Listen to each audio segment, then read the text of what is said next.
Buenas tardes a todos, bienvenidos a esta webinar alrededor de una temática que es bastante preocupante, como es la del suicidio, organizada junto con el Colegio de Psicólogos de Aragón.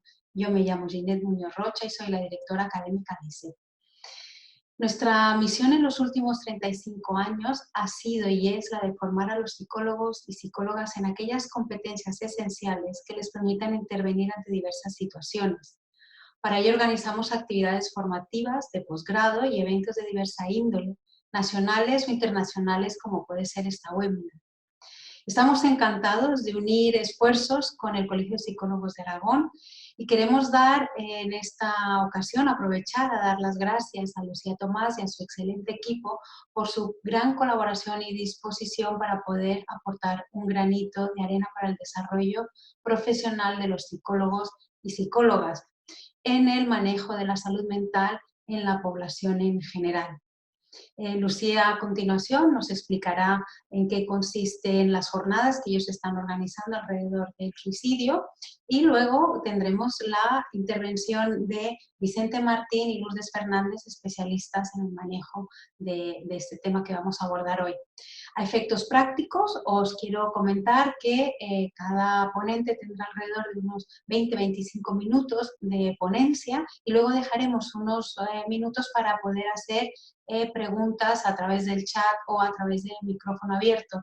Esperamos que esta jornada sea de gran interés. Deciros también que tendréis un enlace, se os enviará un enlace y podréis acceder a esta misma webinar a través de YouTube. Esto ya os informaremos más adelante, pero podéis acceder de nuevo para poderla escuchar si os apetece, o compartirla con cualquier persona que esté interesada y necesitada de saber más de este tema.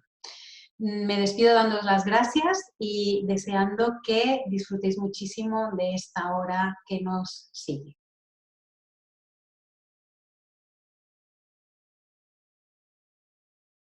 Buenas tardes, soy Lucía Tomás, presidenta del Colegio Profesional de Psicología de Aragón, COPA desde ahora en adelante. Os doy la bienvenida a todos y todas y espero que esta próxima hora os resulte de interés. Desde el COPA queremos sumarnos a aquellas iniciativas dirigidas a visibilizar el suicidio para poder sensibilizar a la ciudadanía y tomar medidas entre todos y todas. Igualmente, la formación de nuestros colegiados y colegiadas es importante para poder trabajar en intervención, prevención, duelo y campañas de sensibilización sobre el suicidio. Os voy a comentar muy por encima algunas de las actividades que estamos desarrollando en torno a este tema antes de pasar la palabra a Elisa Gómez, a Vicente Martín y a Lourdes Fernández. Bueno, voy a empezar con la guía sobre el suicidio que vamos a presentar el próximo lunes 28 de octubre en la Sala Goya, situada en las Cortes de Aragón, en Zaragoza. Será a las 7 de la tarde. Es una guía dirigida a la ciudadanía, familiares y afectados. La hemos hecho conjuntamente con el Teléfono de la Esperanza, con la Asociación de Prensa de Aragón y con ANAIS, que son informadores de la salud. Y desde aquí quedáis invitados a la presentación. Os invitamos a quienes queráis venir. El Justicia de Aragón nos va a acompañar y aprovecho la ocasión para darle las gracias por haber aceptado estar en la presentación. Anualmente hacemos un encuentro en el COPA sobre un tema de interés para la profesión. Este año lo vamos a dedicar al tema del suicidio, con el título Tratemos el suicidio. Es una jornada de formación, reflexión y discusión dirigida a nuestros colegiados y colegiadas, y vamos a tener la suerte de contar con dos expertos en el tema, los mismos que van a hablar a continuación, Lourdes Fernández y Vicente Martín. Durante el encuentro se presentará el número 3 de la revista del COPA, cuyo contenido es sobre el suicidio. Es una revista con artículos, entrevistas y opiniones de profesionales de la psicología. Tanto la revista como la guía estarán disponibles en nuestra web para que se pueda acceder a ellas. será a partir del 9 de noviembre. El 9 de noviembre es cuando celebramos nuestro encuentro y el día 10 ya pondremos a disposición de quienes quieran descargarla tanto la guía como la revista. Sin más, voy a pasar la palabra a la tesorera de la Junta, que es también la vocal de un grupo de trabajo del COPA. Bueno, ella os explicará. Muchas gracias a las personas que estáis escuchando y a los ponentes por su generosa contribución. Y también, por supuesto, a INSEP por facilitarnos esta oportunidad. Gracias. Buenas tardes a todos y a todas.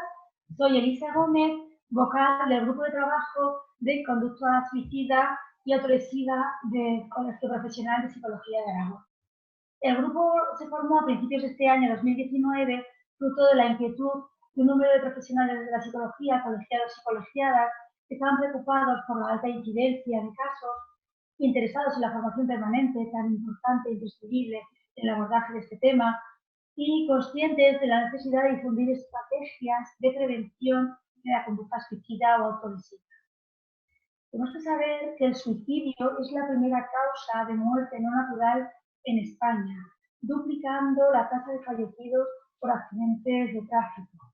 Es por eso que la psicología tiene que estar muy presente tanto en la comprensión como en la investigación de esta conducta.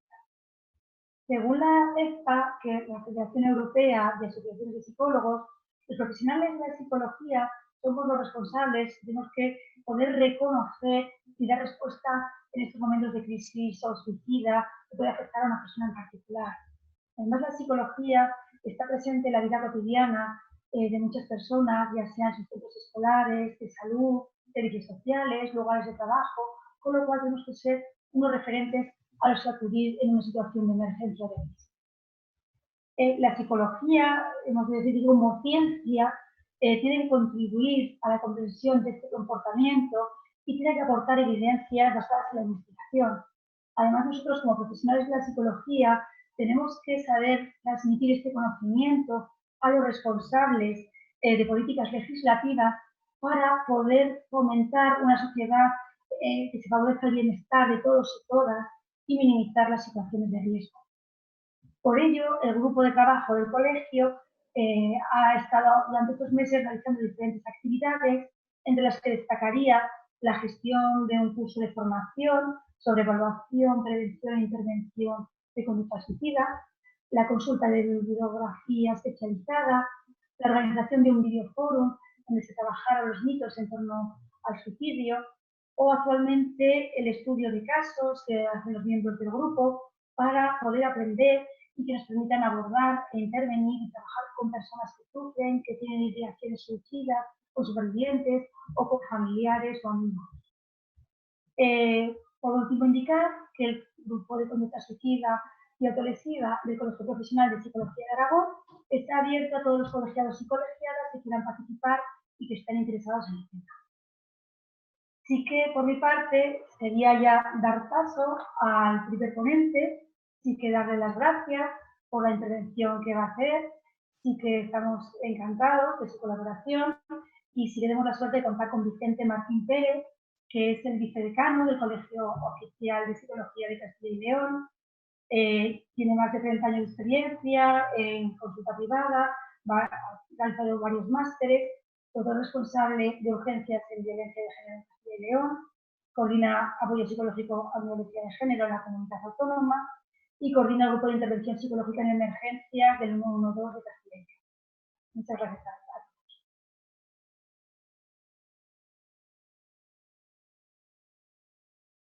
Ahora vamos a dar el paso a Vicente Martín.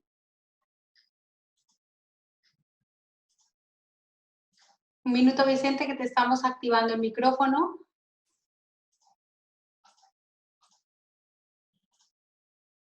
¿Lo activo yo? Bien, ¿ahora me oís? Ahora sí. Bueno, empiezo ya entonces, me toca. Sí. Bueno, pues todos estos líos lo que hacen es alterarnos desde hace una hora, hasta que podemos conseguir ponernos en contacto, ¿no? Bien, vamos a ver. El protocolo que yo voy a dar el próximo día en Zaragoza es un protocolo que tengo que avisar que está basado solo y exclusivamente en análisis funcional de conducta humana y principios de aprendizaje. O sea, no digo que otras orientaciones no funcionen, no nos sirvan, simplemente lo que estoy diciendo es que yo me estoy basando exclusivamente en los principios de aprendizaje, en este caso humano, y exclusivamente en el análisis funcional. Es un protocolo que realicé hace como ya no sé si 3 o 4 años para publicar en una revista, me parece que de Infaz, no recuerdo ahora muy bien, y es un protocolo que hasta ahora pues lo puedo haber presentado igual a 300 o 400 personas, contando protección civil, contando bomberos, Policía Nacional y Guardia Civil. Y concretamente he trabajado mucho con algunos integrantes del sindicato de la policía, JUPOL y JUSICIL, que sería Sindicato de la Policía Nacional y Asociación de la Guardia Civil. Os lo voy a ir exponiendo, pero previamente, como evidentemente hay otras orientaciones diferentes a la modificación de conducta, a los principios de aprendizaje, a mí me gustaría recordar para algunos, que algunos lo sabéis, y a otros pues también recordárselo, qué tipo de lenguaje voy a utilizar. ¿Por qué este lenguaje? Porque al fin y al cabo, como vicedecano del Colegio Oficial de Psicología, tengo una labor de reivindicación de nuestra profesión y de algún modo también una obligación contra el intrusismo. Y llevo desde hace muchísimos años tratando de reivindicar una metodología propia de psicólogos y psicólogas. Y para esa metodología, un lenguaje propio que está escrito. No podemos estar utilizando palabras que luego otras personas, otros colectivos nos pueden usurpar y hacer las suyas. Por eso voy a recordar algunos conceptos, porque luego lo otro pues es bastante facilito, basándonos lógicamente en estos principios. Entonces diríamos que para empezar no debemos olvidar, que a veces se olvida, cuál es el objeto de la psicología. Recordar que el objeto de la psicología, el objeto más científico, no es la mente. Estoy harto de oír ya la mente, la mente, la mente. ¿Pero qué es la mente? La mente es un constructo no descrito, no operativo. Es decir, la psicología es la ciencia de la conducta humana. ¿Y qué es la conducta? Pues es la interacción entre el sujeto, en este caso entre el organismo y el entorno. Fruto de esa interacción entre el individuo y el contexto en el que está en ese momento, fruto de esa interacción es lo que llamamos conducta. En ocasiones se confunde la respuesta con la conducta. ¿Por qué digo todo esto más lo que voy a decir? Porque posteriormente, digamos, la intervención con un suicida que tenemos desde en una terraza, pues como pues no sé, como en Palencia, o en un puente, también como en Palencia, o con una pistola en una casa, como en Villalobón, provincia de Palencia, o en un piso, en un cuarto piso, en una habitación, con el balcón abierto, o en fin, yo os hablo simplemente, o un policía en un pasillo con una pistola, en fin, solo y exclusivamente os cuento aquellos casos que directamente conozco. Otros los he coordinado y no he estado directamente ahí, ¿no? Entonces, cuando encontramos este tipo de personas, el psicólogo, la psicóloga, tiene que adquirir una función estimular, que ahora explicaré, diferente a aquella que podría utilizar cualquier otra persona. Estoy también un poco, bastante, muchísimo harto de decir, es que con los suicidas hay que tener empatía, ¿eh? La empatía, eh, en definitiva, todos utilizamos la empatía, la policía, las personas, los mayores, los psicólogos, los trabajadores sociales, en fin, los grupos de Cruz Roja, todos, pero a la hora de definirnos qué es empatía, pues no saben. Y luego en otras ocasiones decimos, sí, pero ¿cómo podemos operativizar para poder establecer eso que denominamos empatía? Pues luego lo voy a comentar. Entonces, repito que voy a contar algunos conceptos muy rápidos de los términos que yo voy a utilizar posteriormente en la conferencia o no sé, en la intervención con un hipotético suicida, ¿no?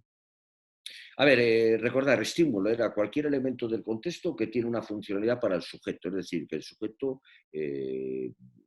reconoce. ¿Eh? Tanto estímulo no es cualquier cosa, es algo que dice algo al sujeto con una determinada función. Decimos, bueno, ¿y qué es una respondente? pues habría que preguntárselo a algunos series de la Cruz Roja que también intervienen, también quieren intervenir. Digamos, bueno, pues ¿qué es una respondente? Pues recordar que hay dos respondentes, que son las que vamos a tener que utilizar con el sujeto. Una de las respondentes es la cognitiva, que son toda una serie de pensamientos que están presentes en esa interacción, en esa conducta, ¿no? Por tanto, diríamos que hay una respondente que llamamos cognitiva, que es aquellos pensamientos que están presentes en una interacción conductual, y también tenemos unas respondentes fisiológicas, que son las activaciones y desactivaciones, vamos a decirlo así, de tipo emocional, que el sujeto tiene o siente sobre todo en su musculatura estriada, que son los músculos, bueno, estriados, y también, como no, ese tipo de respondentes que tiene a nivel de musculatura lisa, pues el estómago, no olvidemos que cuando hay angustia, pues es el estómago el que se inerva un poquito y es la musculatura estriada la que hace temblar. Por tanto, tenemos dos respondentes cognitivas y fisiológicas ante una serie de estímulos que son elementos del entorno, que de algún modo tienen una funcionalidad para el sujeto. Y luego, ¿qué es la operante? Pues la operante son aquellas conductas que el sujeto emite. Y no olvidemos que soy de los que piensa, cada vez más convencido, que desde luego el pensamiento desde luego condiciona la conducta. Y desde luego soy un firme defensor, y así lo demuestro ante, dónde, cuándo y con quien quiera, que el pensamiento sigue los mismos principios de aprendizaje porque es conducta. Hay personas todavía que nos niegan que el pensamiento sea conducta. El pensamiento sigue las mismas normas ante el refuerzo, el castigo, etcétera, etcétera. Luego hablaré de ello. Bien, de algún modo, por tanto, ¿cómo se elabora todo esto? Pues ante un determinado estímulo, es decir, una serie de señales que el sujeto reconoce, porque tienen una función dentro de su historia personal, de su historia de aprendizaje. Lo lógico es que ante ese tipo de estímulos externos tenga una serie de estímulos internos que denominamos, en este caso, respondentes cognitivas y respondentes fisiológicas. Todo eso en su conjunto, unido al propio contexto, el entorno en el que se encuentra, hace que el sujeto emita unas operantes. ¿Qué son las operantes? Pues las operantes, no nos olvidemos tampoco, que son aquellas conductas que el sujeto emite para eliminar o para disminuir o para ampliar la estimulación antecedente. O sea que de algún modo esas operantes lo que pretenden es cambiar elementos de la estimulación antecedente. ¿Pues para qué? Pues lógicamente para la estimulación consecuente, tratar de tener, pues, o bien refuerzos positivos o estímulos con función reforzante por los cambios producidos en el entorno, o aliviarse a través del R- de aquellos estímulos negativos. Todo esto que en principio, y así contado, bueno, pues puede resultar un poco complicado, pues es el lenguaje psicológico. No sé si me están escuchando estudiantes, profesores, o me están escuchando, pero ese es nuestro lenguaje psicológico. Entonces, si ese lenguaje nosotros lo utilizamos, y es muy fácil, porque es simplemente estímulo, es simplemente respondente, simplemente operantes, consecuentes, funciones de refuerzo, funciones de respuesta. Las funciones son el valor que nosotros damos a eso, a esos estímulos, digamos, externos e internos. Bien, pues a partir de aquí nosotros lo que hacemos es, de algún modo, poder empezar, se me va el bolígrafo, poder empezar a elaborar eso que nosotros decimos análisis funcional de conducta humana. Porque es que, entendámonos, o así lo veo yo, es que si no sabemos esos conceptos, ¿qué vamos a hacer con un suicida? Contarle nuestra vida, establecer empatía, mirarle, ¿no? Siempre cuento algo, y como tengo minutos, y además esto no lleva carrete, con lo cual hay tiempo, no, no se carga el carrete o se descarga como en los viejos tiempos con las fotografías. Mirar, esto que estoy dando forma parte de un protocolo. En una ocasión, en una película de estas series de House, del Doctor House, que ya sabéis que es más listo que el hambre, ¿no? Sabe de todo. Bueno, pues se va de fin de semana y a uno de sus médicos principales les da el tratamiento que tienen que seguir con cada uno de los enfermos. Y entonces House se va de fin de semana y al volver, el médico principal se acerca a House después del fin de semana, le dice, House, te habías equivocado. Hombre, ¿cómo es eso? Digo, pues te habías equivocado porque a tal enfermo, en vez de ser un sarquisoma de no sé qué historias, era un no sé cuántos. Le he cambiado la medicación y le he salvado la vida. Y House le mira muy circunspecto y dice, venga a mi despacho dentro de un rato. Va a su despacho ese médico y le entrega la carta de despido. Y dice el médico, pero hombre, House, ¿pero por qué si le he salvado la vida? Dice, porque usted no ha seguido el protocolo. A eso me estoy refiriendo. Nosotros tenemos que tener para todas nuestras intervenciones un protocolo, ¿vale? No un sistema que funcione, porque hay cosas que funcionan, ¿eh? Los indios Tabajara también cantaban canciones y ayudaban a los enfermos a ponerse sanos, pero eso no quiere decir que sea ciencia. Entonces vamos al protocolo en el que nosotros nos vamos a basar para luego poder intervenir con el suicida, porque casi la parte, y alguien dirá, esto es teórico, pero ¿qué práctica no está basada en la teoría, ¿no? Decimos, vamos a ver, análisis funcional de conducta humana. Pues bien facilito, nosotros ahora vamos a subdividir entre variables disposicionales del entorno y variables disposicionales del individuo. ¿Cuáles son las variables disposicionales del entorno? Pues aquellos elementos del entorno que el sujeto reconoce, esos elementos del entorno en el que está el sujeto, que en definitiva se llaman variables disposicionales porque de algún modo como que probabilizan, que es la palabra que debemos utilizar, probabilizan determinados comportamientos que luego vamos a ver. Por tanto, son aquellos elementos del entorno que van a probabilizar nuestra conducta.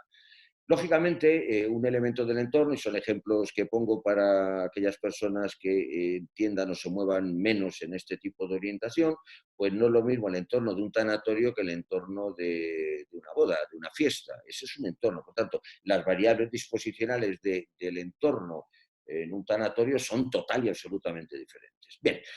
Por tanto, ¿qué variables disposicionales del entorno son relevantes para el caso exactamente que nos ocupa? Pues mira, el contexto próximo, es decir, la situación en la que está el suicida. Puede estar una ventana, puede estar una terraza, puede hacer frío, puede hacer calor, ¿vale? Sus valores, es decir, qué tipo de valores, no es lo mismo un cristiano, que no es lo mismo un musulmán, que con toda seguridad no es lo mismo un no creyente, no es lo mismo una persona vergonzosa, no es lo mismo una persona de clase baja que por cualquier razón no tiene altas expectativas sobre sí misma, no es lo mismo, es decir, los valores. También los estilos. Esos estilos vamos a ver que son formas de vestir, formas de comportarse, formas de hablar, formas de dirigirse a los demás. Es decir, todo esto entra dentro de lo que llamamos variables disposicionales del entorno, incluido eso que denominamos contexto lejano, que son aquellas variables que, aunque no están presentes en la situación, están influyendo. Pues el hijo que está en Estados Unidos, el marido que murió hace unos días, los cuernos que le puso a la mujer su marido no están presentes en ese momento, pero de algún modo tienen una funcionalidad para esa situación. A eso le llamamos contexto, lo llamamos variables disposicionales del entorno. Luego están las variables disposicionales del individuo, que en interacción con el entorno es lo que ya denominamos conducta. ¿Cuáles son las principales variables o variables disposicionales del individuo? Es decir, aquellas características del individuo que de algún modo interfieren o condicionan todo lo que va a ocurrir. Pues hay muchas. Desde la edad, no es lo mismo que tenga una edad a otra. Por ejemplo, y lo más importante para nosotros, el momento evolutivo-involutivo, no es lo mismo que sea un adolescente que sea ya una persona joven. Variables como, por ejemplo, el manejo y la gestión emocional, el manejo y la gestión de los pensamientos, la resolución de conflictos, cómo está acostumbrado a resolver de algún modo sus problemas, qué tipo de control de impulsos tiene, si es capaz también o también incluso enfermedades estructurales. Vemos que en el suicidio pues hay muchas personas que tienen enfermedades terminales, están teniendo dolores, etcétera, etcétera, ¿no? Por tanto, todas esas variables del individuo que hemos dicho, su historia de aprendizaje, el condicionamiento de la interacción, que hace referencia a todas las situaciones similares que ha vivido. Entonces, digamos que estas variables disposicionales del entorno más las variables disposicionales del individuo son lo que hacen que una conducta se dé en un espacio-tiempo determinado y único.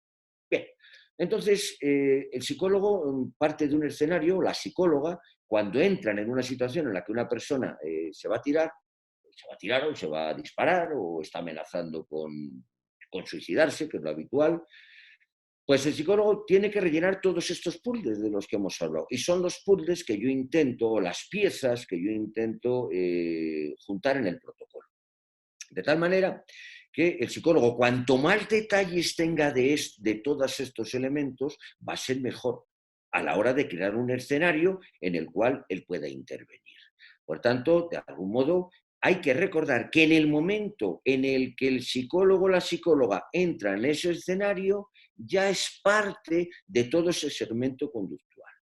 Y el objetivo del psicólogo, no olvidemos, o de la psicóloga, va a tener que ser crear de algún modo o autoconfigurarse o configurarse como un estímulo, él ante el sujeto, como un estímulo con función discriminativa, con función aliviadora o con función la que consideremos oportuna, pero de algún modo tenemos que ser ese estímulo, porque si partimos del supuesto que una función de estímulo inmediatamente, si es función de estímulo amenazante, va a crear en el sujeto una respuesta de miedo, de tensión, y si es una función de estímulo gratificante, va a crear en el sujeto algo agradable, pues el psicólogo tiene que intentar configurarse como un estímulo en ese escenario y formar parte en ese momento de la conducta. Es decir, entra a formar parte de algún modo de todo ese escenario conductual, de todo ese, podemos decir, segmento anterior. Es un todo.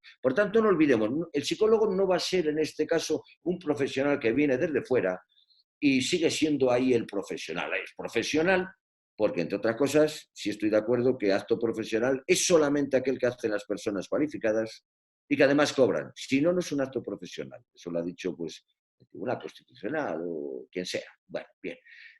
Quiero decir, todas esas personas que de algún modo nos dirigen. Bien, entonces, de algún modo, ¿qué es lo que tiene que ver el psicólogo? Vamos a hablar de 4 cosas que tiene que tener el psicólogo. Es lo que llamamos habilidades de terapeuta. ¿Sabéis que una habilidad de terapeuta es la capacidad que tiene el sujeto, concretamente el psicólogo o la psicóloga, de manejar toda una serie de situaciones?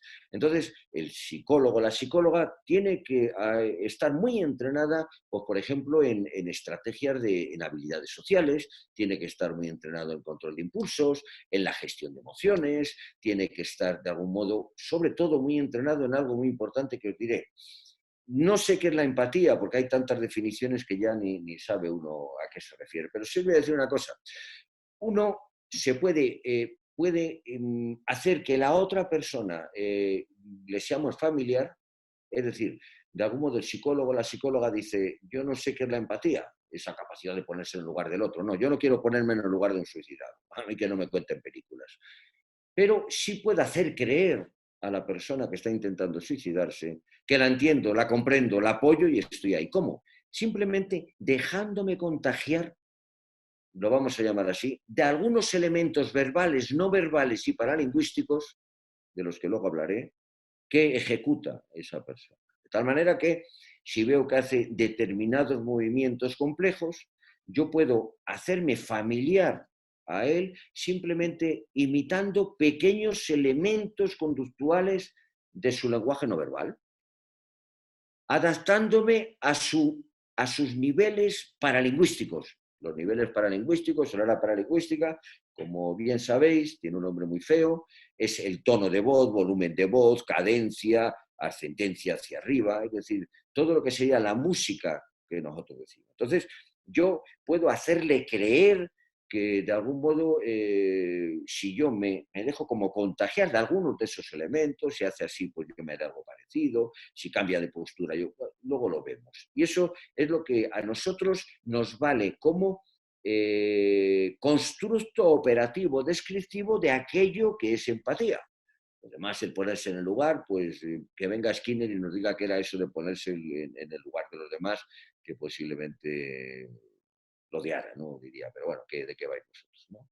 Bien, todo esto se enmarca desde una metodología que todos conocéis que se llama pues, la escucha activa. Entonces, en la escucha activa, lo más importante, que no es solo objetivo de hoy, en la escucha activa lo más importante es que una persona tiene que estar entrenada en ser capaz de dar señales de escuchador, de oidor, dar señales de emisor, escuchador o receptor, dar señales de emisor y ser capaz de manejar todo eso. Eso es un poco la escucha activa. Es decir, y luego pues todos los elementos de la escucha activa, como las paráfrasis, volver a repetir lo último que ha dicho el sujeto, no adivinar, no hacer elucubraciones mentales nocturnas, sino simplemente irse centrando en lo que nos va diciendo, operativizar contenidos de lo que nos dice, en fin, toda una serie de elementos que tiene pues, la escucha activa.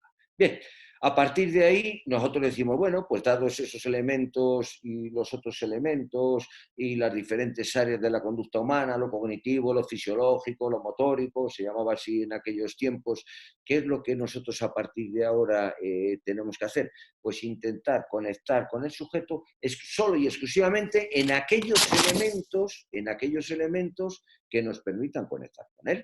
Entonces nosotros entramos y decimos, vamos a ver, ¿qué variables disposicionales puedo yo saber del entorno? Si lógicamente no nos lo ha dicho la policía, y os recuerdo, casi nunca la policía tiene, en el último caso que yo estuve, con el policía que era el encargado de negociar, también me llamó el 112, pues lo único que sabíamos del sujeto, y bastante era, pues que estaba encerrado en una casa, en un sexto piso, y estaba detrás de la puerta de su casa, al lado del pasillo, estaba dentro de su puerta y estaba amenazando con suicidarse. Sabíamos que era carpintero, que debía medir 1,90 y pico y que era un tío fuerte y que estaba de baja. Luego, cuando empezó a venir ya su madre y su novia, pues ya nos enteramos que era esquizofrénico, que posiblemente no hubiera tomado la medicación.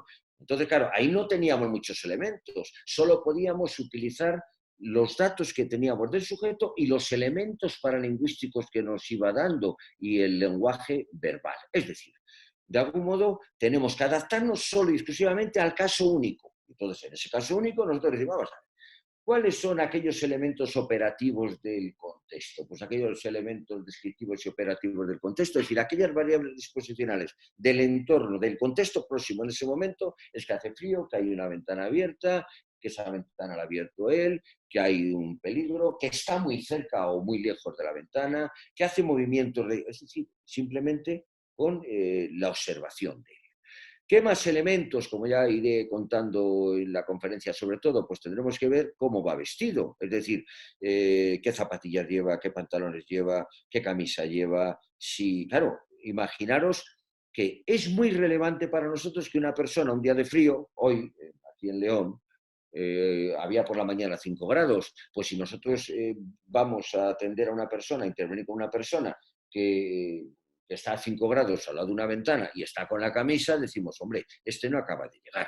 Por tanto, si la camisa está arrugada, si las zapatillas, los cordones de los zapatos están desabrochados, característicos de aquellas personas que llevan ya muchas horas de pie, si tiene la camisa por fuera, si tiene el pelo pues, recogido de no haberse duchado ese día, si es una mujer, si está pintada o no está pintada, si tiene corrido, ha llorido, si ha llorado, si tiene los labios pintados. Es decir, aquellos elementos no solo de la vestimenta del sujeto que nos pueden decir muchísimas cosas, sino trabajarlo, observar a la gente, se puede llegar a saber si, bueno, si esa ropa es más cara o menos cara, aunque ahora con Zara, yo uso mucho de Zara, no se sabe, a mí me queda muy bien lo de Zara, entonces, bueno, lo compro porque es muy barato, ¿no? Pero enseguida ya vemos si esa persona tiene gusto en el vestir, si combina bien los tejidos, en fin, vemos, como decimos en los informes periciales, si su apariencia física llama la atención por exceso o por defecto. Y eso somos también los psicólogos, que no son los modistas, que no son...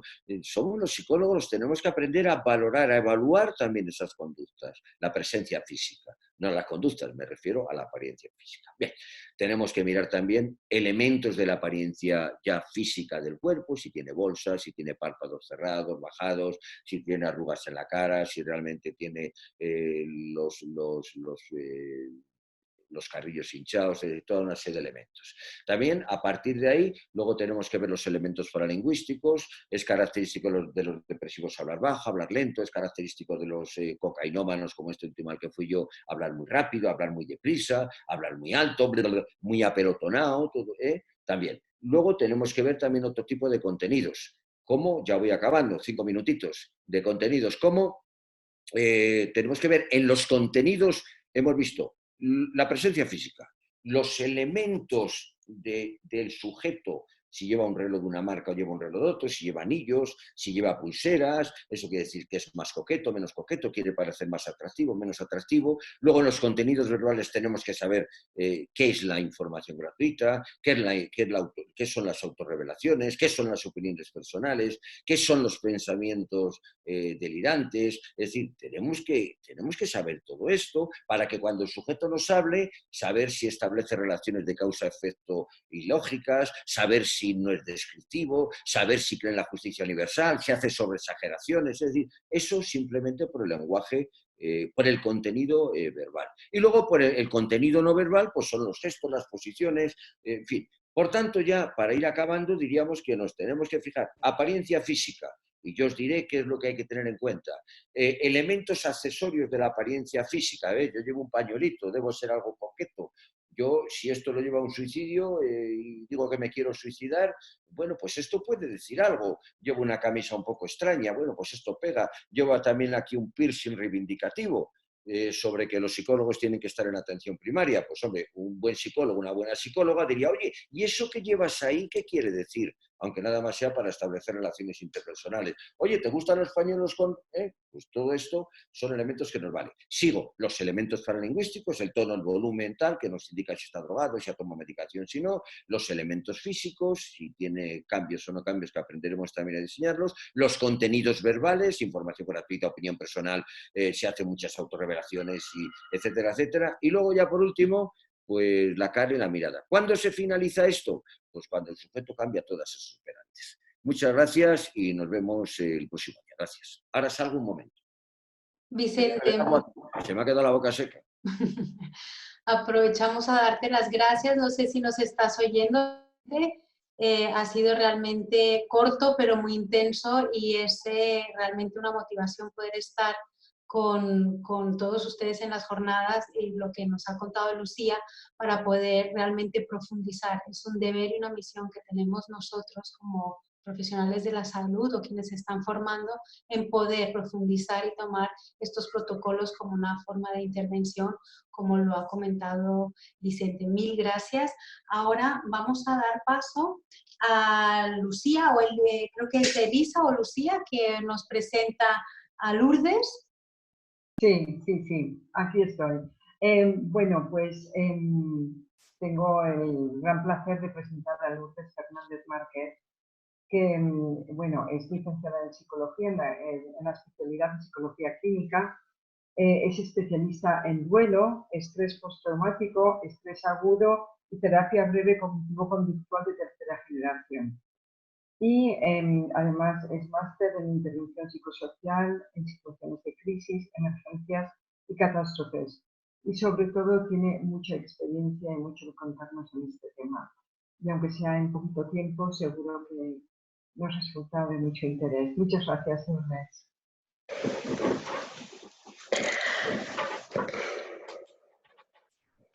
Hola, a ver, no me veo, no sé si estoy en la pantalla, ¿me veis?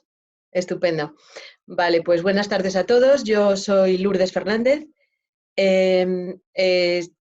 Yo quería hablaros de una parte muy concreta o de lo que es la intervención en temas de suicidio, y es la posvención, es la intervención con familiares después. Bueno, yo hablo de esto y sobre todo en intervención temprana porque he trabajado muchos años en el Instituto Anatómico Forense de Madrid y hemos podido, bueno, pues allí recibimos a las familias en las primeras 24 horas.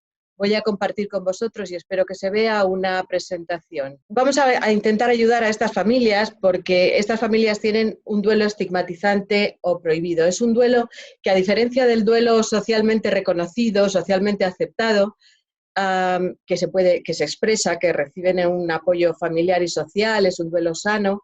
En estos casos es un duelo traumático, ya de por sí puede generar un problema de psicopatología.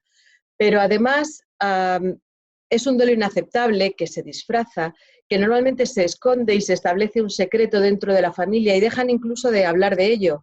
No hablan del fallecido, intentan que que ni se mencione.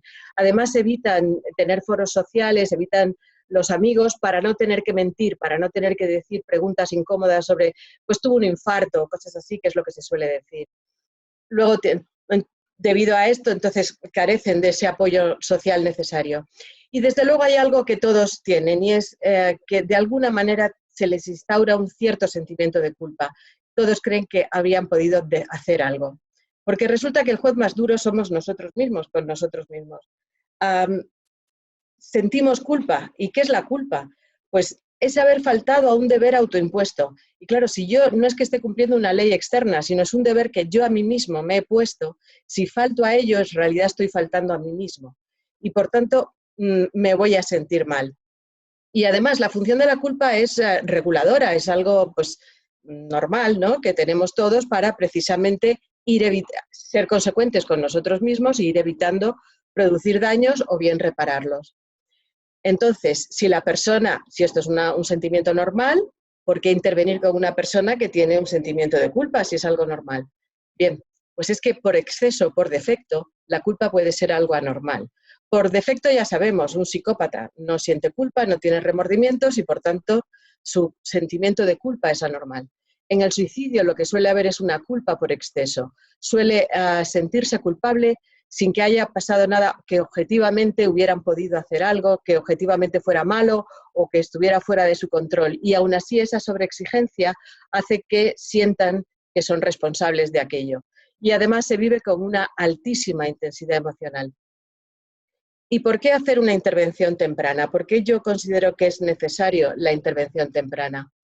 Pues nosotros nos basamos en la ley de Hansel, que en principio dice que cuanto más cerca estemos en proximidad, tanto física como en el tiempo, del suceso crítico, más efectividad habrá en la intervención.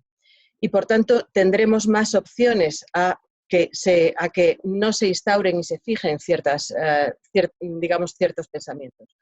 Nosotros no vamos a resolver el duelo en un par de horas, para nada, pero lo que sí, como hacen estos caminos, vamos a encaminarlo de una forma adecuada y no dejar que ya desde un inicio empiece torcido.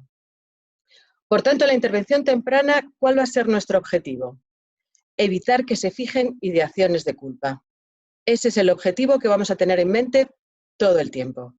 Porque las personas, nada más a suceder el suicidio, empiezan a tener este tipo de pensamientos. Ha sido culpa mía, podría haberlo evitado, tenía que haberme dado cuenta. ¿Por qué me ha hecho esto a mí? Se enfadan con el fallecido porque ¿cómo me ha podido hacer esto? O yo no era lo bastante importante. Y como estos, muchos pensamientos. En general, además, lo piensan, pero no lo dicen, especialmente aquello que más les avergüenza. Si la tarde anterior tuvieron una discusión con el fallecido, pues obviamente eso precisamente es lo que jamás van a contar, porque sin embargo es lo que más daño les hace porque creen que es el detonante. Dentro del grupo familiar suele haber alguien más afectado por sus características personales. Entonces, bueno, pues habrá que también trabajar en este sentido de buscar a aquellas personas más afectadas. La negación y la ocultación son los pilares para la generación de un duelo patológico y ellos efectivamente van a hacer esta ocultación permanente. Además, estas personas, a su vez, tienen un riesgo de depresión y, por tanto, un alto riesgo de suicidio. Las conductas habituales ante el sentimiento de culpa, pues los autorreproches, las acusaciones, la búsqueda de los porqués, por qué me ha hecho esto, encontrar una causa, siempre tiene que haber una causa, no es posible que las cosas pasen porque sí, entonces si la causa no es externa, esta es interna, entonces la culpa es mía. Va a haber reproches mutuos, va a haber enfados familiares, se van a echar la culpa los unos a los otros, va a haber un recuento de vida de las cosas que pude hacer bien o pude hacer mal o pude hacer diferente, un deterioro del autoconcepto de quién soy yo y de mi imagen proyectada y, por supuesto, cuestionamiento del rol, ¿no? He sido una mala madre, he sido un mal padre. ¿Qué funciones vamos a desarrollar cuando hacemos una intervención temprana? Es decir, vamos a realizar toda una serie de funciones a lo largo de toda la intervención, que aunque estará limitada en el tiempo, durante todo ese proceso hay que realizar toda una serie de funciones. En principio vamos a, como hablaba antes Vicente, vamos a empatizar y normalizar, porque las personas se encuentran en un momento en donde están sintiendo toda una serie de emociones que no son capaces de digerir, ni de entender, ni saber lo que les pasa y en muchos casos piensan que se están volviendo locos.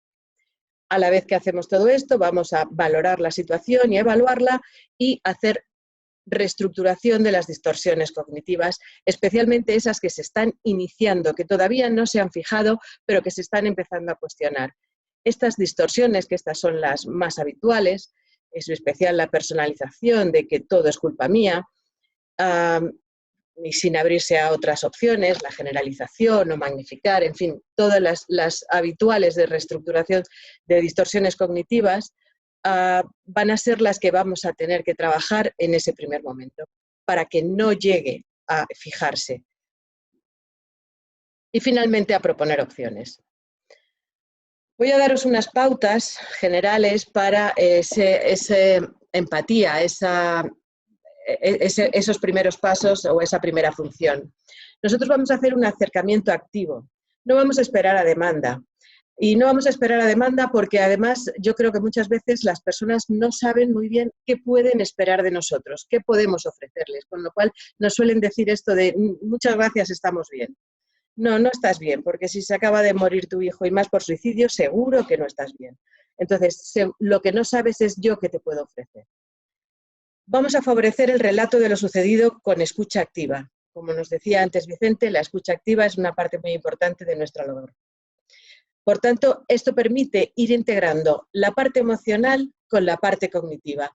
Mientras va haciendo ese relato, vamos favoreciendo que se vayan integrando estas dos partes y además vamos favoreciendo también el distanciamiento con la emoción, el ponerse en el punto de vista del observador, al ir siendo algo que recuerdo más que algo que vivo.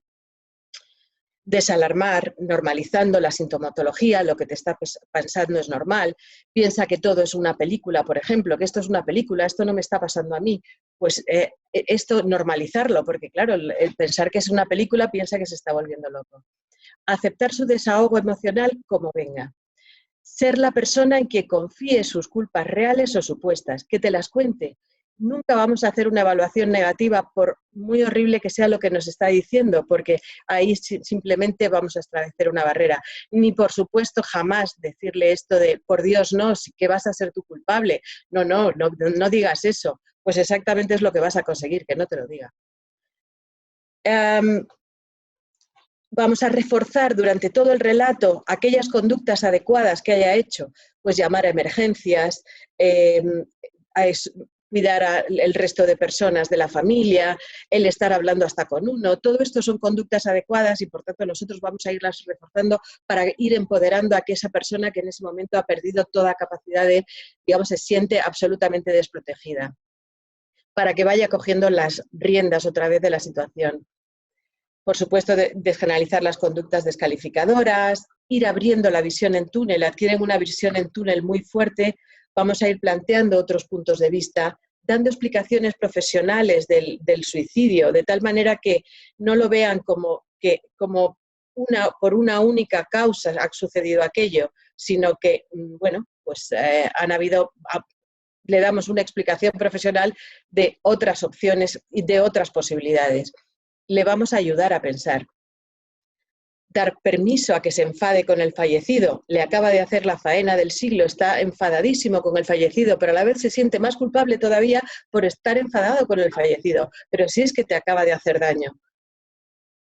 ¿Vale? Asimismo, vamos a darle pautas para la comunicación a terceros. ¿Por qué? Porque así va a aprender a manejar el sentimiento de vergüenza, pudiendo contar de una forma menos dañina a terceras personas y recibir el apoyo, por tanto, de estas personas. La valoración. Mientras nos vas haciendo todo su relato, mientras vamos trabajando, a la vez tenemos que ir haciendo todo esto que antes nos hablaba Vicente, de que la observación, me voy a ir fijando en esto y en aquello. Todas estas cosas las vamos a ir utilizando precisamente para poder dar un pronóstico. Vamos a ver a valorar cuál ha sido el suceso precipitante, en el que el contexto donde se ha producido, el contexto de la familia, el funcionamiento de esta persona durante la crisis, antecedentes, situación actual, anclajes que puedan tener si tiene más hijos, por ejemplo, si tiene una familia extensa, o todo lo contrario. Vamos a valorar también el hecho de que pudiera quedarse completamente solo en el mundo. Las posibles complicaciones que puedan haber. Si en este momento, además, con la persona ha fallecido, esta persona se queda sola, pero además se queda en una situación económica terrible, pues vamos a tener que valorar todos estos ítems. Y después haremos una evaluación.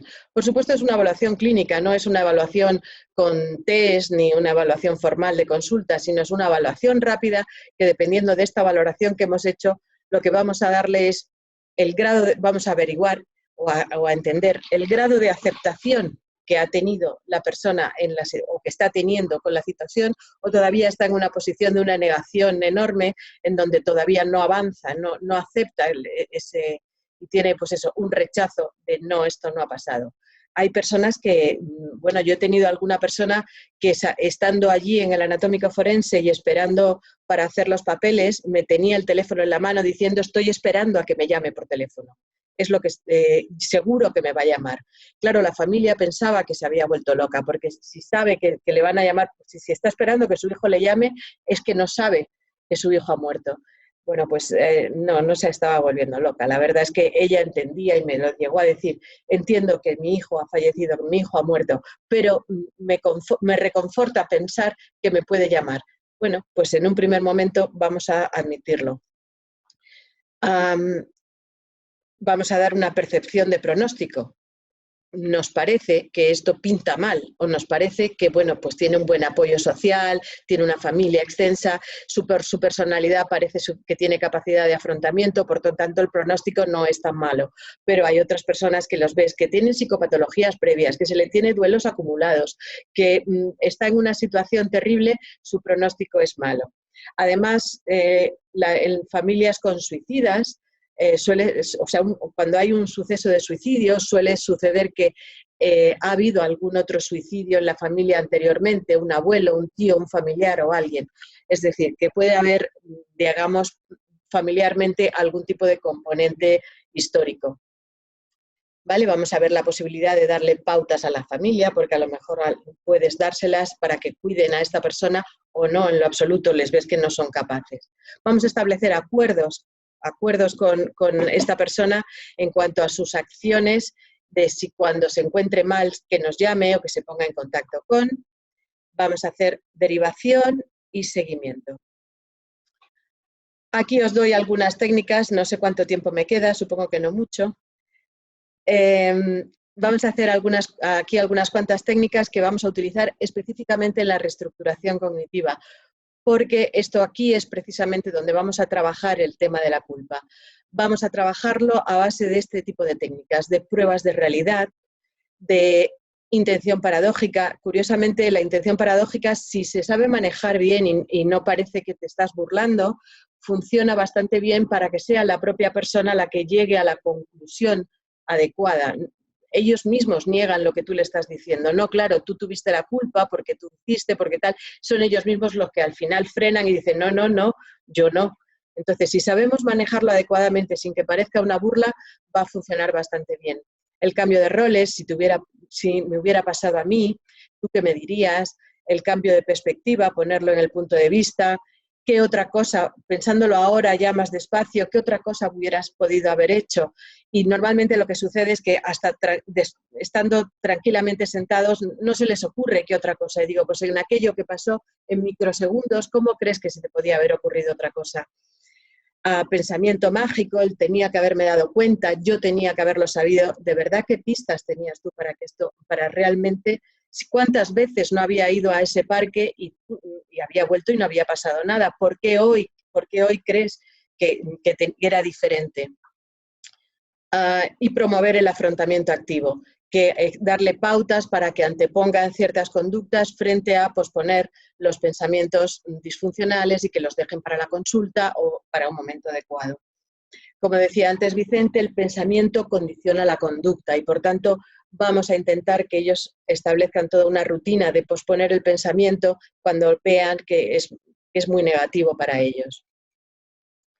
Y después simplemente le vamos a ayudar a proponer opciones, pautas y tareas de autocuidado, apoyo en la toma de decisiones, que son las próximas cosas que quieres hacer, establecer los acuerdos que hablábamos antes y derivarles a recursos especializados que conozcamos. Aquí os dejo unos instrumentos de evaluación que, aunque se están más centrados en lo que es la culpa-estado, en la culpa-rasgo, más que en culpa-estado, que es como se encuentran en ese momento, pero nos pueden ayudar en consulta también si nos llega un caso como este. Y daros las gracias y a vuestra disposición para lo que necesitéis. Espero no haberme extendido demasiado. Lourdes, muchísimas gracias por tu completa intervención. Ha sido realmente un abordaje sobre el tratamiento posterior con las familias supervivientes, enriquecedor, y la verdad es que estoy segura que todas estas sinergias que se han establecido hoy harán que formes parte también. Os haremos a Vicente y a ti y a todo el COP pues esta idea de poder hacer más cosas en colaboración, porque realmente ha sido muy enriquecedor y habéis aportado información muy interesante que en las jornadas se irán desarrollando mucho más. Vamos a dejar unos minutitos por si alguien nos quiere hacer preguntas a través del chat. Si queréis preguntar tanto a Vicente como a Lourdes, tenéis alguna pregunta, o también incluso alguna pregunta sobre las jornadas que nos explicó Lucía al inicio. Aquí tenemos cantidad de felicidades de Laura Pardos, nos dice gracias por vuestra intervención. Si alguien quiere, muchísimas gracias a todos los ponentes, nos dice Ireche Arrilaga. Margarita Bravo, muchas gracias por la intervención, me gustaría dar una aportación. Margarita, si quieres la puedes escribir en el chat o te podemos activar el micrófono, lo que tú nos digas. Ana Isabel Gómez nos dice muchísimas gracias a Vicente y a Lourdes por las intervenciones porque han sido realmente enriquecedoras. José nos dice, para Lourdes, esta intervención temprana con familiares tan necesaria está protocolizada en algún instituto de medicina legal. Lourdes, ¿nos escuchas? ¿Me escuchas tú a mí? Ahora sí, dice vale. José nos dice, para Lourdes esta intervención temprana con familiares tan necesaria está protocolizada en todos los institutos de medicina legal. En lo absoluto. De hecho, en los institutos de medicina legal no suele haber psicólogos. El único que yo conozco es en Madrid, que tiene permanentemente un servicio. Entonces, nosotros hemos ido estableciendo un protocolo de intervención dependiendo de, ya sabes que en los institutos de medicina legal se trata lo que se conoce como NASH, muertes naturales repentinas, homicidios, suicidios y accidentes. Entonces, establecemos protocolos de intervención según las casuísticas y más o menos al final, por el uso y la práctica, hemos establecido todo un procedimiento. Muchas gracias. Margarita, te vamos a activar el micrófono. Margarita... Sí, Margarita ahora mismo. María Lucía Cervantes dice muchas gracias por las intervenciones. ¿Cuándo podremos recibir las diapositivas de Lourdes? Os informo que esta videoconferencia, esta webinar se ha grabado.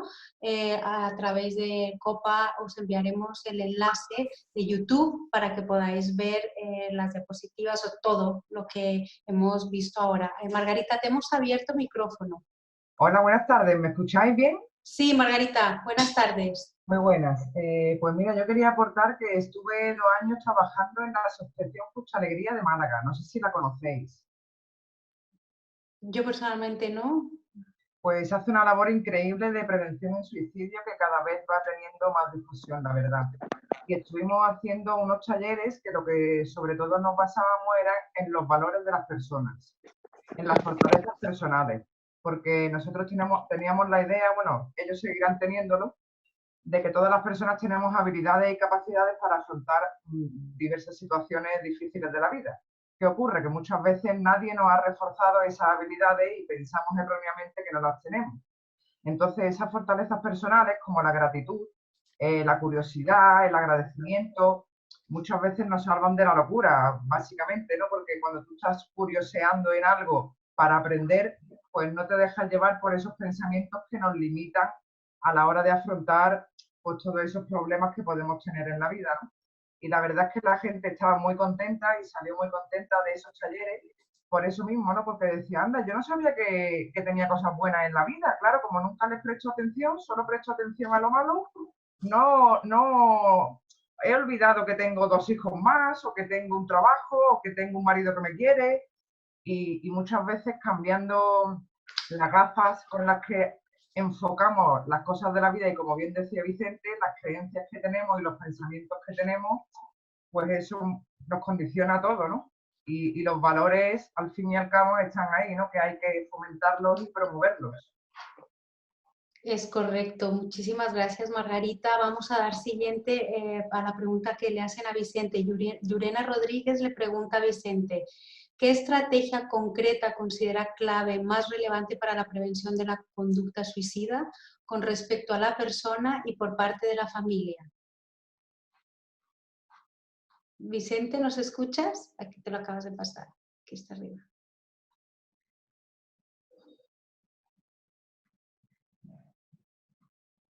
Vicente.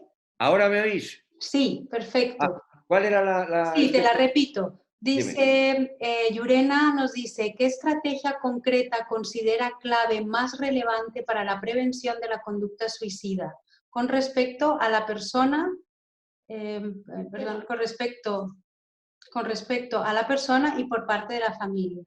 Yo diría que la detección inicial, la detección inicial que la harían los psicólogos y las psicólogas en atención primaria, ¿de acuerdo? Pero eso no quiere decir que haya que prevenir todas las conductas suicidas. Eso es otro tema también, del que hay que hablar, pero con muchísimo cuidado, ¿eh? Mucho cuidado. Es decir, el otro día hablábamos que estaba nuestra querida amiga Lucía en Badajoz. He estado en varios congresos por ahí de suicidología, en Vitoria y demás, y ahí entra una ideología dentro de lo que son, si os acordáis, valores disposicionales del entorno, es decir, variables disposicionales del entorno, valores de la persona. Si una persona mayor se siente sola, si una persona mayor tiene una enfermedad crónica, está sufriendo, ¿soy yo el encargado de prevenir esa conducta? ¿Por qué? ¿Por qué? ¿Dónde queda la libertad y dónde quedan otras cosas? Recordar que como variable psicológica, que es la que a mí me interesa en una consulta privada, yo estoy en una consulta privada ahora mismo, yo la tengo hace 34 años, a mí lo que me interesa en una conducta privada es qué grado de alivio de la aversión tiene el sujeto cuando imagina suicidio y muerte. Si anticipa mucho alivio de la aversión, cognitiva y fisiológicamente aumentará la probabilidad de que emita la conducta operante de hacerlo. Eso es lo más importante, ¿de acuerdo? Que alivie. Entonces, la familia no. En cuanto al concepto de suicidio, pues, se han suicidado en todas las civilizaciones. Lo que hay que evitar determinados suicidios, yo qué sé, pues, qué deciros de adolescentes que de repente... Es decir, ante un hecho puntual, ante una variable disposicional del entorno, imagínate una separación, una infidelidad, un despido laboral, una crisis. Bueno, pues ahí los psicólogos deberíamos evitar, pero cuando es un tema ya existencial, es un tema decidido, es un tema premeditado, no hay antecedentes externos, ojo, no es una persona delirante, no es una persona, bueno, con esquizofrenia, no es una persona que haya dejado la medicación, es decir, no sabría decir ni tampoco defender el porqué, yo diría según los casos, no es lo mismo una persona joven que una persona mayor, que ha habido personas que hemos atendido suicidados, pues fíjate, uno de los hace 2 años, uno muy triste fue cuando al padre le dicen que su hijo se ha pegado un tiro en la cabeza, y creo que fue en Valencia, curiosamente, me parece Valencia o Alicante, y el padre al día siguiente se ahorca. Ese tipo de suicidios sí se podía haber prevenido y evitado. ¿Cómo? Pues hombre, pues habiéndola atendido desde un principio, habiendo llamado a los psicólogos de emergencias, habiendo hecho un seguimiento y habiendo visto si el sujeto tenía ideaciones suicidas a partir de ahí. No puedo decir más, no sé. Más cosas. Muchas gracias. Ahora también nos preguntan por las diapositivas de Lourdes. Bueno, ya hablaremos con Lucía para ver esto cómo lo podemos hacer. Otra pregunta para ti, Vicente. Dice, nos la pregunta John Hernández, dice, teniendo en cuenta que el tiempo frente a un suicida es valioso, ¿cómo manejar efectivamente la valoración del entorno y las características del sujeto sin descuidar el tiempo tan reducido con el que se cuenta? Minuto, ahora ya. Ah, pues muy rápido, si queréis que conteste yo. Sí, el tiempo Era para ti. El tiempo va a nuestro favor, entonces no tenemos mucho tiempo, tenemos horas y horas y horas y horas. La que os cuento del carpintero de León, esa empezamos así como a las 11 de la mañana y decidió bajarse a las 8:30 de la noche.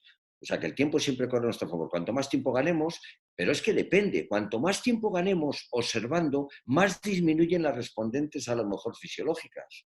O aumentan, porque si sigues sin tomar la medicación, o aumentan. O si tiene un síndrome de abstinencia, aumentan. Es decir, lo que pretendemos es ganar el máximo tiempo posible porque generalmente cuenta a nuestro favor. El sujeto se va a cansar, los pensamientos se van a extinguir porque no tienen refuerzo. Las respuestas emocionales también van a ir disminuyendo, se van a ir extinguiendo. Es un poco la idea. O sea, que el tiempo juega siempre a nuestro favor. Cuanto más tiempo ganemos, más probabilidades hay de que el sujeto, de hecho, una vez que pasan una serie de horas, la gente no se suele. O se suicidan en el primer segundo o si no, tienden a aguantar un poquito hasta ver qué ocurre. Creo que haber contestado. Muchísimas gracias. Tenemos otra, dice una aportación que nos hace José, dice, es entonces una tarea pendiente y urgente desde mi punto de vista como psicólogo, como superviviente y como policía. Habrá que trabajar esta cuestión. Estamos totalmente de acuerdo que es una responsabilidad de todos. Hacen una pregunta, Astrid nos hace una pregunta tanto para Lourdes como para Vicente, que es, ¿os ha tocado alguna vez tratar un niño que haya presentado el suicidio de alguno de sus familiares? ¿Cómo habéis intervenido en el caso y el seguimiento del sujeto? Lourdes, Vicente. Yo sí. Yo no sé, Vicente. ¿Vicente? Sí. Vale. No el momento del suicidio, sino el encontrársela. Concretamente ahora se me vienen, de los muchos que he visto, 2. Luego hablo, comenta tú. Sí, yo también. Yo he trabajado en las primeras 24 horas con un niño de 11 o 12 años que había encontrado a su madre, sí, había encontrado a su madre al volver del instituto en la bañera de casa, sí. Y la verdad es que fue una intervención muy bonita, porque la verdad es que el chico vino y hacía calor y en cambio venía con el abrigo cerrado hasta la nariz, embozado y todo. Y hubo un momento de la intervención donde él ya se abre a recibir lo que es la atención y se quita literalmente, baja la cremallera y se quita el abrigo y se abre. En ese momento fue como el chip que dices, ha empezado a abrirse y ya empieza pero hasta ese momento, y habían pasado ya 24 horas, estaba completamente bloqueado y creando un parapeto a su alrededor con el mundo. Y sí, es difícil, pero se puede.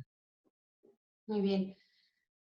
Los casos que he visto que, pues, ahora recuerdo pues un par de ellos, además, quizás, bueno, un par de ellos, los que vienen, una ahí de La Robla, en la cual la niña de 13, 14 años, cuando va a salir de su habitación, no puede abrir hacia afuera la puerta porque su madre se había colgado de una escalera de tipo de caracol, ¿no? O sea, que la madre lo hizo adrede, sabía que su hija la iba a encontrar ahí por la mañana, ¿de acuerdo? Y luego, pues otro caso también muy triste, el de una niña que cuando llega a casa, era la primera que llegaba a casa al mediodía. Y en muchos suicidios de estos vemos cómo se premedita el lugar. Yo no sé porque como ninguno vuelve, tampoco se les puede preguntar específicamente, aunque haya 8.000 intentos. Pero en los ahorcamientos, por ejemplo, en este otro, pues cuando la niña llega a casa después de clase, lo lógico es que entra en la cocina, llama a su madre, no la ve, y cuando abre la puerta de la despensa, pues se encuentra a su madre ahorcada. También aquí otra en Villafalé, pues otra. Bueno, bien. ¿Qué es lo que yo hago en esos primeros momentos? Pues que depende. Si es en emergencia, que nos llaman, que como ya habéis dicho, coordino las emergencias y me toca a mí ir, por la razón que sea, o me toca a mí cerca, no coordinarlo, pues hago el protocolo de siempre, es decir, el acompañamiento, la escucha activa, el relato cronológico integrado, con los gestos verbales y no verbales tratar de negar la culpabilidad, no muy fuertemente, porque lo que me interesa lógicamente es que establecer eso que decimos, que es una especie de que el sujeto se sienta a gusto con nosotros. Lo que intento es combatir, pero muy poquito, algunas ideas que pueda haber distorsionadas, pero sobre todo el acompañamiento, la escucha activa con todo lo que tiene que ver, circunloquios, luego depende, también tienen que hablar, si es cristiana o no es cristiana, que el Dios tiene el concepto de la muerte, no lo tiene, es que claro, ¿qué se hace? Pues es que depende del sujeto qué nivel tenga. Lo primero que tiene que hacer el psicólogo o la psicóloga es evaluar un poquito. A mí me traen, dicen, oye, se le acaba de ver a su madre suicidándose, ¿qué haces? Digo, hola guapa, ¿cómo te llamas? Y a partir de ahí yo empezaré a obtener datos para saber por dónde intervenir. No siempre hay una culpa, no sé, los niños generalmente sí, no siempre hay una culpa, no siempre hay una respuesta de ansiedad, no siempre hay pensamientos de repetir el suicidio, es que depende de los casos. Yo sí, ¿puedo decir algo? Claro que sí. Ah, vale. Pues en este caso que yo os estaba contando, por ejemplo, como el niño estaba hermético y no hablaba y no decía nada y estaba muy aislado del mundo, funcionó bastante bien para romper ese hielo, funcionó bastante bien lo que es empatizar con sus emociones. Entonces, el de alguna manera hacer de espejo y el comentarle pues que algunas personas que han pasado por circunstancias en este momento se encuentran así, puedes estarte sintiendo de esta manera o de esta otra. Además, me imagino que habrá sido muy duro la imagen que viste. Es decir, irme poniendo en su lugar y yo relatando un poco lo que él realmente, o lo que yo podía imaginar que él por dentro pudiera estar pensando. Esto de alguna forma se sintió comprendido y entonces fue lo que hizo que empezara ya a contar el relato de lo vivido. Muchas gracias. Tenemos el agradecimiento de John, de Astrid. Otra pregunta que os hace Margarita, dice, cuando los medios se habla del efecto imitación, ¿hasta qué punto esto es real? ¿Cómo creéis que se debe hablar del suicidio en los medios de comunicación? En la experiencia que tuve había mucho debate sobre esto. Bueno, sí, puedo contestar yo si quieres. Y efectivamente, el efecto imitación, el famoso efecto, le llaman Werther o algo así, sí que es cierto que aquellas personas que están ya pensando o teniendo en ideación suicida, puede darles ese empujoncito de, pues si él lo hizo, yo también, ¿no? Entonces, de alguna manera, los medios de comunicación deben hablar de ello, pues por supuesto que se debe de hablar del suicidio, pero de una forma preventiva y no dándole, digamos, un carácter ni de valentía, ni de algo positivo, ni explicar tampoco cómo lo hizo, ni dando ese tipo de cosas, sino debe de hablarse al contrario, como algo que tiene esperanza, algo que es curable, que puede estar pasando un mal momento, pero que existe un futuro. Esa es la clase de mensaje que debe de enviar en los medios de comunicación y de incluso cómo puede estarse sintiendo alguien que tenga ideación suicida y cómo eso puede tener solución. Porque entonces puede sentirse identificado y decir, pues efectivamente, yo que estoy pensando en suicidarme, quizás mejor, igual, porque esa ambivalencia siempre la tiene el suicida hasta el último momento y es me quedo o me voy. Muy bien, muchas gracias. Lourdes, tenemos otra pregunta para ti. Dice, bueno, muchas gracias por parte de Ana Isabel, de Astrid, de Margarita. Tenemos una pregunta que dice, además de la carrera de psicología, esta pregunta nos la hace Cristina Telles. además de la carrera de psicología, ¿qué otra formación es necesaria para las intervenciones con los familiares? Me parece un tema muy interesante y me gustaría formarme. No sabría qué decirte, porque será por formación que uno tiene, ¿no? Me imagino que Vicente tiene una formación infinita, ¿no? Bueno, habla tú, Vicente, cuenta. ¿Qué otra formación? Pues, ¿qué más quieres? ¿Qué más No, formación? la carrera de No, psicología, no me refiero a ti, no me refiero a ti, me refiero, pues la carrera de psicología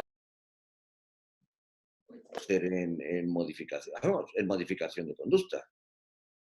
Punto. pero sí, la atención a familiares, por ejemplo, se aprende bastante en lo que es, por ejemplo, en consulta, ¿no? Cuando estás en la propia consulta de clínica, aprendes también mucho del manejo, de la normalización, de todas estas cosas. Ahora bien, en psicología de emergencias específicamente, cuando estudiamos trabajamos precisamente lo que es el contacto con familiares, el cómo se trata esta iniciación al duelo, cómo se hace este manejo temprano. Sí, ¿Sí? Vicente, el micro. ya, se va y se va. Ah, sí, que no deja de ser en ese momento, es que claro, hay que diferenciar bien entre lo que es un tratamiento en consulta, en salud mental, al día siguiente, o sea, lo que es la fase de impacto de la siguiente. O sea, en la fase de impacto no podemos hacer nada más que seguir las normas de la intervención en crisis.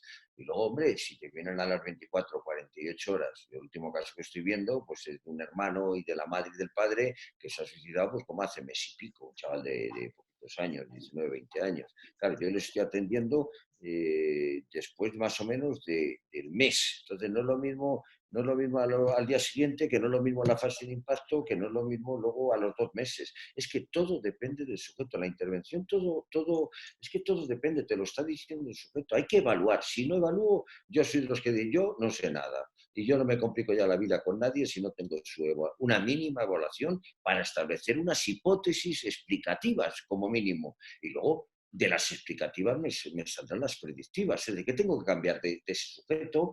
¿Qué formas de pensar? ¿Qué fisiología? ¿O qué área emocional? ¿O qué contexto? Y a partir de ahí intervenir. Entonces, no... Dime.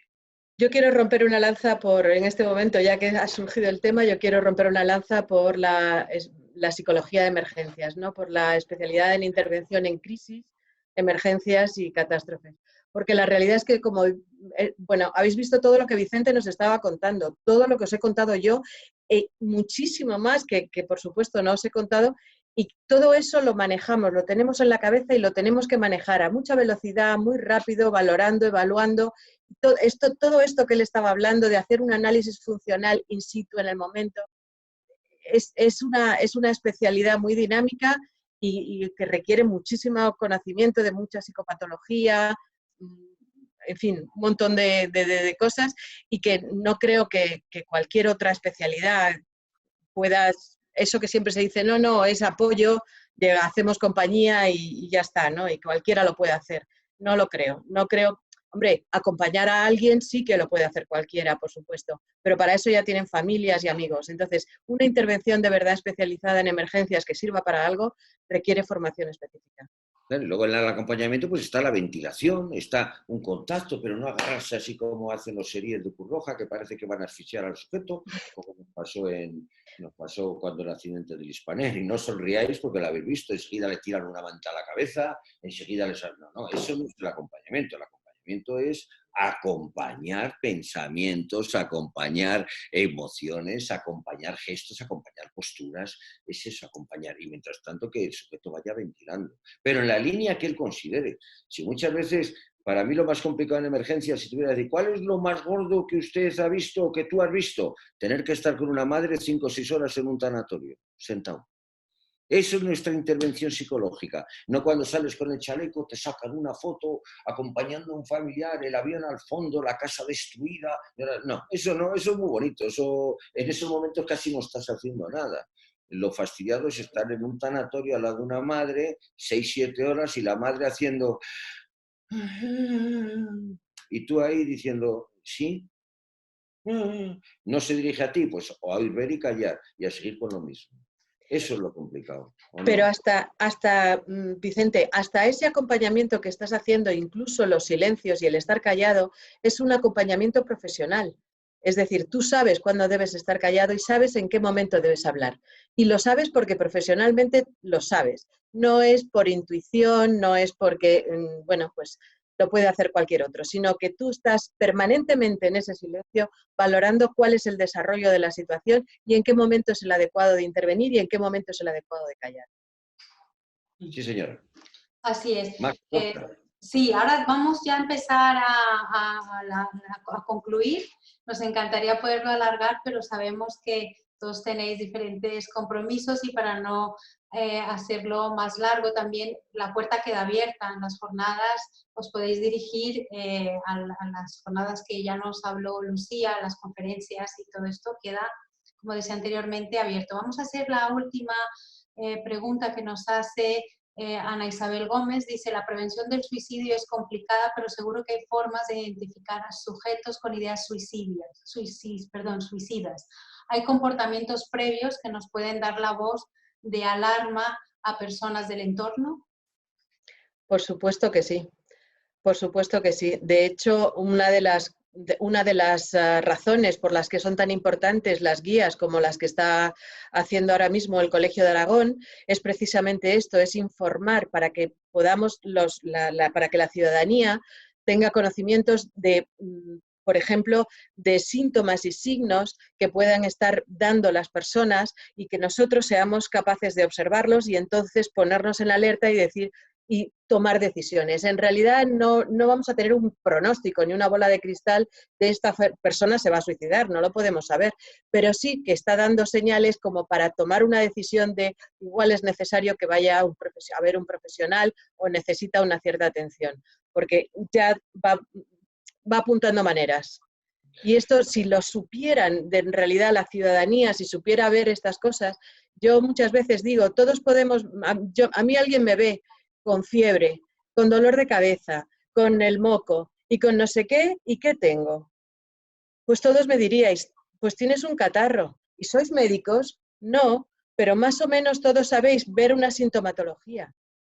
Sin embargo, si además no puedo andar y no me puedo mover y tengo escalofríos, ahí me decís, vete al médico porque parece más grave. Y no somos médicos, pero podemos reconocer sintomatología para saber que necesitas ayuda. Pues en psicología pasa exactamente igual. No tienes por qué saber qué hay que hacer efectivamente, pero sí reconocer unos síntomas por lo menos predictivos. Bueno, mira, Sí. nosotros lo que hemos hecho en la policía ha sido elaborar unas tarjetas tipo como las tarjetas de crédito, así incluso de esa pasta, de ese material, y hemos puesto 10, lo llamamos decálogo de intervenciones bueno, no me acuerdo, de prevención de suicidio. Es que tampoco es prevención hasta que no se haga un estudio sobre ello. Pero bueno, de sensibilización ante el suicidio. Y es que a los policías les decimos, o sea, son tarjetas, insisto, como de crédito de ese material, y hemos puesto el decálogo. Y ese decálogo, pues hay cosas como, si usted ve que su compañero cambia rápidamente de conducta exterior, se deja físicamente, empieza a hacer verbalizaciones sobre la muerte, sobre que no merece la pena, se despide de nosotros muy efusivamente, se emociona más habitualmente que los demás, se somete a más peligros según los protocolos que los demás policías cuando están en su labor, si además resulta que han tenido un hecho externo que podemos considerar como una separación, como una pérdida laboral, como una llamada al orden de sus jefes, si ha tenido que hacer algo y nos manifiesta su culpabilidad, porque, bien, sí avisa a tu superior o avisa al psicólogo de la policía. Pero como no tienen... Sí tienen, sí. ¿Qué va? No tiene. No empecemos. Ven aquí. Sí tienen, sí. Lo que pasa es que no suelen acudir a ellos. Escucha, que no. Aparte de que generalmente pueden ser superiores, no. Vete a Palencia, dime el nombre de él. Es Montserrat, la jefa de Palencia. Caminero, el de Valladolid, el jefe superior de policía. Vete a ver a Delicias a ver qué psicólogo hay. Ven a León a ver qué psicólogo hay. No. Yo te hago lo que conozco. 9 provincias, Castilla y León. 9. Psicólogos se dedican normalmente pues un poco como a gestionar las bajas, pero nunca a este tipo de cosas. De otra cosa, porque no van, es como los militares, no van a ir a un superior suyo porque lo primero que dice en la pistola... Eso es. Sí, claro, claro, pero es que además no hay y especializados nada. Entonces nosotros Es verdad, no estamos van. intentando promover que la policía tenga servicios externos con unos precios. Mira, nosotros estábamos intentando ahora, o el JUPOL, el sindicato de la policía, JUPOL, que ha sido el más mayoritario, ¿no?, que es con el que hemos trabajado, pues nos están intentando proponer una serie de psicólogos en Castilla y León a los que puedan asistir por un precio más razonable, porque recordemos que su sueldo no es el de los Mossos de Escuadra, que por eso quedaron en el sindicato, para equiparar, mismo trabajo, misma función, mismo sueldo, aunque sea comunidad diferente, para hacerles un precio y que esos psicólogos externos sean privados y tengan el secreto. ¿Alguna cosa más? Bueno, ya para terminar, solo compartir un enlace que nos envía Margarita del proyecto en el que ella ha participado, es www.razonesparavivir.org. Damos las gracias a vosotros, vuestra asistencia ha sido realmente enorme. Tenemos alrededor, no sé si son 70, 75 participantes que se han incorporado a la sesión. Y evidentemente ha sido impactante cómo nos habéis transmitido en tan poco tiempo una información tan valiosa. Ahora os dejo con Lucía, que hace el cierre de esta sesión, y os invitamos a seguir participando en las jornadas organizadas por el Colegio de Aragón. Hola, bueno, yo simplemente quiero agradecer a Lourdes y a Vicente el tiempo que nos habéis dedicado, todo lo que habéis compartido con nosotros, de verdad, y muy gustosamente os vamos a recibir el 9 de noviembre aquí en nuestro colegio COPA en Aragón. Y bueno, gracias a todos, gracias a Isabel, gracias a todos los que han escuchado y hasta pronto. Ah, bueno, sí, voy a decir una última cosa, es que he visto que alguien ha preguntado que cuándo estaría la guía que hemos hecho en nuestra web para poderla descargar. Bueno, pues será a partir del 10 de noviembre, porque el 9 tenemos el encuentro, entonces el 10 de noviembre estará disponible para poder descargar a cualquier persona que entre a nuestra web la guía que va dirigida a la ciudadanía en general y la revista, ¿vale? O sea que pueden acceder. Gracias. Adiós. Muchísimas gracias a todos. Hasta pronto. Hasta pronto, gracias. Gracias.